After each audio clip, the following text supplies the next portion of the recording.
Good morning students. ਆਪਾਂ ਆਪਣੀ ਕਹਾਣੀ ਜਿਹੜੀ ਅੰਗ ਸੰਗ ਵਿਰਾਮ ਸੰਧੀ ਦੁਆਰਾ ਲਿਖੀ ਗਈ ਹੈ, ਵਿਰਾਮ ਸੰਧੂ ਦੀ ਇਹ ਕਹਾਣੀ ਦਾ ਜਿਹੜੀ ਦੁਹਰਾਈ ਹੈ ਉਹ ਕਰ ਰਹੇ ਸੀਗੇ। ਆਪਾਂ ਪਾਠ ਨਾਲ ਸੰਬੰਧਿਤ ਜਿਹੜੇ ਪ੍ਰਸ਼ਨ ਸੀਗੇ ਉਹਨਾਂ ਬਾਰੇ ਗੱਲ ਕਰਨੀ ਸੀਗੀ।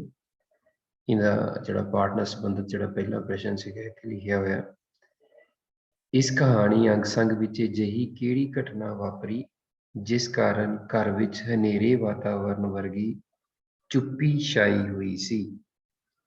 ਕਰਤਾਰ ਸਿੰਘ ਦੀ ਮੌਤ ਪਿੱਛੋਂ ਉਸਦੀ ਆਤਮਿਕ ਸ਼ਾਂਤੀ ਲਈ ਰੱਖੇ ਗਏ ਪਾਠ ਦਾ ਭੋਗ ਪੈ ਗਿਆ ਸੀ। ਸਾਰੀ ਜ਼ਿੰਮੇਵਾਰੀ ਹੁਣ ਕਰਤਾਰ ਸਿੰਘ ਦੇ ਵੱਡੇ ਮੁੰਡੇ ਅਮਰੀਕ ਤੇ ਆ ਪਈ ਸੀ। ਅਸਲ ਵਿੱਚ ਸਾਰੇ ਸੂਗੀ ਅਵਸਥਾ ਵਿੱਚ ਸਨ, ਇਸੇ ਲਈ ਘਰ ਵਿੱਚ ਹਨੇਰੇ ਵਾਤਾਵਰਨ ਵਰਗੀ ਚੁੱਪੀ ਛਾਈ ਹੋਈ ਸੀ। ਅਸਲ ਦੇ ਵਿੱਚ ਜੇ ਤੁਸੀਂ ਆਪਾਂ ਆਪਣੇ ਅਨੁਸਾਰ ਵੀ ਲਿਖੀਏ ਤਾਂ ਕਿ ਕਰਤਾਰ ਸਿੰਘ ਦੀ ਮੌਤ ਹੋ ਗਈ ਸੀਗੀ, ਇਸ ਕਰਕੇ ਸਾਰੇ ਸੋਗ ਦੇ ਵਿੱਚ ਬੈਠੇ ਹੋਏ ਸੀ, ਜਿਸ ਕਰਕੇ ਘਰ ਦੇ ਵਿੱਚ ਹਨੇਰੇ ਵਾਤਾਵਰਨ ਵਰਗੀ ਚੁੱਪੀ ਜਿਹੜੀ ਉਹ ਛਾਈ ਹੋਈ ਸੀ। ਸੁਸਾਇਟੀ ਦੇ ਇੰਸਪੈਕਟਰ ਨੇ ਅਮਰੀਕ ਸਿੰਘ ਨੂੰ ਕਿਸ ਗੱਲ ਦੀ ਰਿਆਇਤ ਦਿੱਤੀ ਅਤੇ ਕਿਉਂ? ਅਮਰੀਕ ਦੇ ਪਿਤਾ ਕਰਤਾਰ ਸਿੰਘ ਨੇ ਸੁਸਾਇਟੀ ਤੋਂ 1650 ਰੁਪਏ ਖਾਦ ਦੇ ਕਰਜ਼ੇ ਵਜੋਂ ਲਏ ਸਨ। ਇਹ ਪੈਸੇ ਕਾਨੂੰਨੀ ਰੂਪ ਵਿੱਚ ਕਰਜ਼ਦਾਰ ਦੀ ਮੌਤ ਪਿੱਛੋਂ ਯਕਮੁਸ਼ਤਕ ਕਿਸ਼ਤ ਵਿੱਚ ਜਮ੍ਹਾਂ ਕਰਾਉਣੇ ਪੈਂਦੇ ਸਨ। ਸੁਸਾਇਟੀ ਦੇ ਇੰਸਪੈਕਟਰ ਨੇ ਉਸਨੂੰ 2 ਕਿਸ਼ਤਾਂ ਵਿੱਚ ਪੈਸੇ ਜਮ੍ਹਾਂ ਕਰਾਉਣ ਲਈ ਕਿਹਾ। ਪਹਿਲੀ ਕਿਸ਼ਤ ਲਈ ਉਸਨੇ 15 ਦਿਨ ਦੀ ਮੋਹਲਤ ਦਿੱਤੀ। ਇਹ ਰਿਆਇਤ ਵੀ ਉਸਨੇ ਮੁਲਾਜ਼ਮ ਭਰਾ ਹੋਣ ਦੇ ਨਾਤੇ ਦਿੱਤੀ ਸੀ। ਮਤਲਬ ਵੈਸੇ ਪਹਿਲੀ ਗੱਲ ਤੁਹਾਨੂੰ ਇੱਥੇ 1650 ਰੁਪਏ ਬਹੁਤ ਛੋਟੀ ਰਕਮ ਲੱਗਦੀ ਹੋਊਗੀ, ਠੀਕ ਹੈ, ਪਰ ਜਦੋਂ ਇਹ ਕਹਾਣੀ ਲਿਖੀ ਗਈ ਹੈ ਉਸ ਸਮੇਂ ਦੇ ਹਿਸਾਬ ਨਾਲ ਸੋਚੀਏ, ਜੇ ਕਹਿਣ ਦਾ ਮਤਲਬ ਜੇਕਰ ਆਪਾਂ 1650 ਰੁਪਏ ਅੱਜ ਤੋਂ 40 ਸਾਲ ਪਹਿਲਾਂ ਸੋਚੀਏ ਜਾਂ 50 ਸਾਲ ਪਹਿਲਾਂ ਸੋਚੀਏ ਕਿ 40 ਸਾਲ ਜਾਂ 50 ਸਾਲ ਪਹਿਲਾਂ 1650 ਰੁਪਏ ਦੀ ਕੀਮਤ ਕੀ ਸੀਗੀ, ਕਿ ਉਹ ਕਾਫੀ ਰਕਮ ਹੁੰਦੀ ਹੈ। 1650 ਰੁਪਏ ਲਗਾ ਲਓ ਉਸ ਸਮੇਂ ਦੇ ਹਿਸਾਬ ਕਿ ਇਸ ਲਈ ਉਹ ਜਿਹੜੀ ਹੁਣ ਰਿਆਇਤ ਕੀ ਸੀਗੀ ਕਿ ਅਮਰੀਕ ਸਿੰਘ ਕਿਉਂਕਿ ਸਰਕਾਰੀ ਮੁਲਾਜ਼ਮ ਸੀ, ਇਸ ਕਰਕੇ ਉਸਨੂੰ ਜਿਹੜਾ ਸੁਸਾਇਟੀ ਦਾ ਇੰਸਪੈਕਟਰ ਸੀਗਾ ਉਹਨੇ ਰਿਆਇਤ ਦਿੱਤੀ ਕਿ ਉਹ 2 ਕਿਸ਼ਤਾਂ 'ਚ ਜਮ੍ਹਾਂ ਕਰਾ ਦੇ। ਉਹ ਜਿਹੜੀ ਕਿਸ਼ਤ ਸੀ ਤੇ 15 ਦਿਨ ਦੀ ਮੁਹਲਤ ਦੇ ਦਿੱਤੀ। ਵੈਸੇ ਮੁਸ਼ਤਕ ਮਤਲਬ ਕਿ ਉਸੇ ਸਮੇਂ ਜਿਹੜੀ, ਨਹੀਂ ਤਾਂ ਮੌਤ ਤੋਂ ਬਾਅਦ ਉਹਨਾਂ ਨੂੰ ਜਲਦੀ ਹੀ ਜਿਹੜਾ ਘਰ ਦੇ ਮੈਂਬਰ ਹੁੰਦੇ ਉਹਨਾਂ ਨੂੰ ਜਿਹੜੀ ਕਿਸ਼ਤ ਆ ਉਹ ਜਮ੍ਹਾਂ ਕਰਾਉਣੀ ਪੈਂਦੀ ਸੀ। ਅੱਗੇ ਚੱਲਦੇ ਹਾਂ।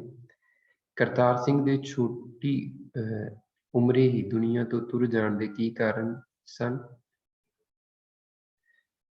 ਕਰਤਾਰ ਸਿੰਘ ਸ਼ਰਾਬ ਪੀਣ ਦਾ ਆਦੀ ਸੀ। ਉਹ ਅਫੀਮ ਦਾ ਨਸ਼ਾ ਵੀ ਕਰਦਾ ਸੀ। ਇਸ ਤੋਂ ਇਲਾਵਾ ਵੀ ਹੋਰ ਕਈ ਤਰ੍ਹਾਂ ਦੀਆਂ ਨਸ਼ੇ ਦੀਆਂ ਦਵਾਈਆਂ ਖਾਂਦਾ ਸੀ। ਇਹ ਸਾਰਾ ਕੁਝ ਹੀ ਉਸਦੇ ਛੋਟੀ ਉਮਰੇ ਤੁਰ ਜਾਣ ਦਾ ਕਾਰਨ ਬਣਿਆ। ਅਗਲਾ ਪ੍ਰਸ਼ਨ ਚੌਥਾ, ਬਚਪਨ ਵਿੱਚ ਅਮਰੀਕ ਕਿਹੋ ਜਿਹੇ ਬਾਪ ਦੀ ਕਲਪਨਾ ਕਰਦਾ ਤੇ ਕਿਉਂ? ਅਮਰੀਕ ਦਾ ਪਿਓ ਉਹਨੂੰ ਬਹੁਤ ਪਿਆਰ ਕਰਦਾ ਸੀ। ਉਸਦੀ ਸਰੀਰਕ ਬਣਤਰ ਅਜਿਹੀ ਸੀ ਕਿ ਉਹ ਨੌਜਵਾਨ ਹੀ ਜਾਪਦਾ ਸੀ। ਅਮਰੀਕ ਨੂੰ ਜਦ ਵੀ ਕੋਈ ਅਜਨਬੀ ਉਸਦੇ ਪਿਤਾ ਬਾਰੇ ਪੁੱਛਦਾ ਤਾਂ ਕਰਤਾਰ ਸਿੰਘ ਨੂੰ ਉਹ ਅਮਰੀਕ ਦਾ ਵੱਡਾ ਭਰਾ ਹੀ ਸਮਝਦਾ। ਅਮਰੀਕ ਨੂੰ ਇਹ ਚੰਗਾ ਨਹੀਂ ਲੱਗਦਾ ਸੀ। ਉਸਦੀ ਨਜ਼ਰ ਵਿੱਚ ਸਾਰੇ ਪਿਓਾਂ ਨੂੰ ਸਿਆਣੇ ਅਤੇ ਧੌਲੀ ਦਾੜੀ ਵਾਲੇ ਹੋਣਾ ਚਾਹੀਦਾ ਹੈ। ਅਮਰੀਕ ਦੇ ਦਾਦੇ ਨੇ ਗਹਿਣੇ ਪਈ ਆਪਣੀ ਪੈਲੀ ਨੂੰ ਕਿਵੇਂ ਛੁਡਾਇਆ? ਅਮਰੀਕ ਦੇ ਦਾਦੇ ਨੇ ਕਈ ਸਾਲ ਵਿਦੇਸ਼ਾਂ ਵਿੱਚ ਕੰਮ ਕੀਤਾ। ਉਸਦਾ ਫਜ਼ੂਲ ਖਰਚੀ ਵਿੱਚ ਬਿਲਕੁਲ ਵਿਸ਼ਵਾਸ ਨਹੀਂ ਸੀ। ਉਸਨੇ ਹੌਲੀ ਮਿਹਨਤ ਨਾਲ ਪੈਸਾ ਜੋੜ ਕੇ ਗਹਿਣੇ ਪਈ ਪੈਲੀ ਨੂੰ ਛੁਡਾਇਆ। ਕਰਤਾਰ ਸਿੰਘ ਆਪਣੀ ਭੈਣ ਦੀਆਂ ਕੁੜੀਆਂ ਦੇ ਵਿਆਹ ਦੀ ਚਿੱਠੀ ਆਉਣ ਤੇ ਕਿਉਂ ਖਿਝਿਆ ਰਹਿੰਦਾ ਸੀ? ਕਰਤਾਰ ਸਿੰਘ ਦੀ ਭੈਣ ਨੇ ਆਪਣੇ ਭਰਾ ਨੂੰ ਬਣ ਠਣ ਕੇ ਆਉਣ ਲਈ ਕਿਹਾ ਸੀ। ਬਣ ਠਣ ਕੇ ਆਉਣ ਤੋਂ ਭਾਵ ਇੱਥੇ ਬੇਟੇ ਇਹ ਨੀਗਾ ਕਿ ਉਹ ਤਿਆਰ ਹੋ ਕੇ ਚੰਗੇ ਕੱਪੜੇ ਪਾ ਕੇ ਵਧੀਆ ਸੋਹਣਾ ਬਣ ਕੇ ਆਪਣੀ ਭੈਣ ਦੇ ਘਰ ਜਾਵੇ। ਇੱਥੇ ਬਣ ਠਣ ਕੇ ਆਉਣ ਤੋਂ ਭਾਵ ਆ ਕਿ ਉਹ ਆਪਣੀ ਭੈਣ ਦੇ ਲਈ ਚੰਗੀਆਂ ਜਾਣੀ ਕਿ ਚੀਜ਼ਾਂ ਲੈ ਕੇ ਆਵੇ, ਖਰਚਾ ਕਰਕੇ ਆਵੇ, ਠੀਕ ਹੈ, ਬਣ ਠਣ ਕੇ ਆਉਣ ਤੋਂ ਭਾਵ ਇੱਥੇ ਇਹ ਹੋਆ ਕਿ ਉਹ ਚੰਗੇ ਪੈਸੇ ਖਰਚ ਕਰਕੇ ਉਹਨਾਂ ਦੇ ਲਈ ਵੀ ਕਈ ਤਰ੍ਹਾਂ ਦੀਆਂ ਸੁਗਾਤਾਂ ਜਿਹੜੀਆਂ ਲੈ ਕੇ ਜਾਣ। ਵਾਹੀ ਵਿੱਚੋਂ ਕੁਝ ਬਚਦਾ ਨਹੀਂ ਸੀ, ਪੈਸੇ ਦਾ ਪ੍ਰਬੰਧ ਕੋਈ ਹੋਇਆ ਨਹੀਂ ਸੀ, ਇਸ ਲਈ ਉਹ ਹਰਦਮ ਖਿਝਿਆ ਖਿਝਿਆ ਰਹਿੰਦਾ ਸੀ ਕਿ ਜਦੋਂ ਇੱਕ ਕਹਿ ਦਈਏ ਕਿ ਕਬੀਲਦਾਰ ਬੰਦਾ ਜਿਹਦਾ ਆਪਣਾ ਪਰਿਵਾਰ ਹੋਵੇ ਤੇ ਉਹ ਆਪਣਾ ਪਰਿਵਾਰ ਛੱਡ ਕੇ ਜਦੋਂ ਆਪਣੀ ਭੈਣ ਦੇ ਜਾਂ ਕਿਸੇ ਹੋਰ ਤੇ ਜ਼ਿਆਦਾ ਖਰਚ ਕਰੇ, ਈਵਨ ਆਪਣੀ ਜਿਹੜੀ ਇੱਥੋਂ ਤੱਕ ਕਿ ਆਪਣੀ ਜਿਹੜੀ ਜ਼ਮੀਨ ਹੈ ਉਹ ਵੀ ਗਹਿਣੇ ਰੱਖ ਦੇਵੇ, ਉਹ ਬੰਦਾ ਤਾਂ ਬਿਲਕੁਲ ਇਸ ਗੱਲ ਤੇ ਜ਼ਰੂਰ ਖਿਜੂਗਾ। ਉਹ ਪੌਣਾ ਕਿੱਲਾ ਤਾਂ ਪਿਛਲੇ ਸਾਲ ਦਾ ਗਹਿਣੇ ਕਰ ਦਿੱਤਾ ਹੋਇਆ, ਜਗੀਰ ਕੌਰ ਨੇ ਇਹ ਸ਼ਬਦ ਕਿਉਂ ਕਹੇ?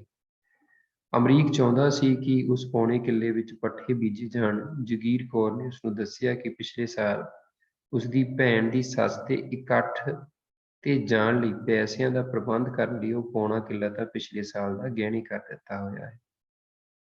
ਅਮਰੀਕ ਸਿੰਘ ਨੂੰ ਆਪਣੇ ਘਰਦਿਆਂ ਨਾਲ ਕਿਸ ਗੱਲ ਦਾ ਇਤਰਾਜ਼ ਸੀ? ਅਮਰੀਕ ਸਿੰਘ ਨੂੰ ਇਹ ਸਮਝ ਨਹੀਂ ਆ ਰਿਹਾ ਸੀ ਕਿ ਉਸਦੇ ਘਰਦਿਆਂ ਨੇ ਆਪਣੇ ਸਿਰ ਤੇ ਇੰਨਾ ਕਰਜ਼ਾ ਕਿਵੇਂ ਚੜਾ ਲਿਆ, ਉਹਨਾਂ ਨੇ ਪੈਸੇ ਕਿੱਥੇ ਵਰਤ ਲਏ। ਉਸ ਨੂੰ ਮਾਂ ਨਾਲ ਵੀ ਇਤਰਾਜ਼ ਸੀ ਕਿ ਉਹ ਸਾਰਾ ਕੁਝ ਉਸ ਕੋਲੋਂ ਲੁਕਾਉਂਦੀ ਰਹੀ। ਉਸਦੇ ਪਿਓ ਦੀਆਂ ਵਿਗੜੀਆਂ ਆਦਤਾਂ ਬਾਰੇ ਵੀ ਉਹ ਅਣਜਾਣ ਸੀ। ਜਿਹੜਾ ਅਮਰੀਕ ਸਿੰਘ ਸੀ ਉਹਨੂੰ ਇਸੇ ਗੱਲ ਦਾ ਗੁੱਸਾ ਸੀਗਾ ਵਾਰ-ਵਾਰ ਕਿ ਉਹਦੇ ਜਿਹੜੇ ਘਰ ਦੇ ਸੀਗੇ ਉਹਨਾਂ ਨੇ ਉਹਲਾ ਰੱਖਿਆ ਸੀਗਾ ਅਮਰੀਕ ਸਿੰਘ ਤੋਂ। ਉਹਨਾਂ ਨੇ ਇਹ ਨਹੀਂ ਦੱਸਿਆ ਸੀਗਾ ਕਿ ਉਹਦਾ ਜਿਹੜਾ ਪਿਓ ਆ ਇੰਨੀ ਜ਼ਿਆਦਾ ਨਸ਼ੇ ਕਰਦਾ ਆ ਤੇ ਨਸ਼ੇ ਦੀ ਆਦਤ ਦੇ ਕਰਕੇ ਉਸਦੇ ਪਿਓ ਨੇ ਜਿਹੜੀ ਜ਼ਮੀਨ ਆ ਉਹ ਗਹਿਣੇ ਕਰ ਦਿੱਤੀ ਸੀ।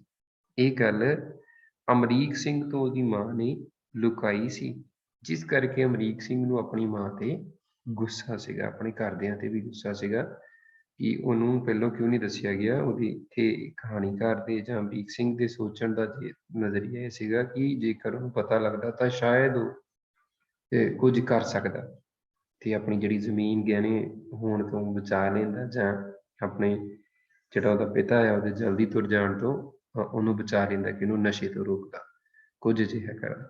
ਅਗਲੇ ਪ੍ਰਸ਼ਨ ਬੇਟੇ ਆਪਾਂ ਕੱਲ ਕਰਾਂਗੇ।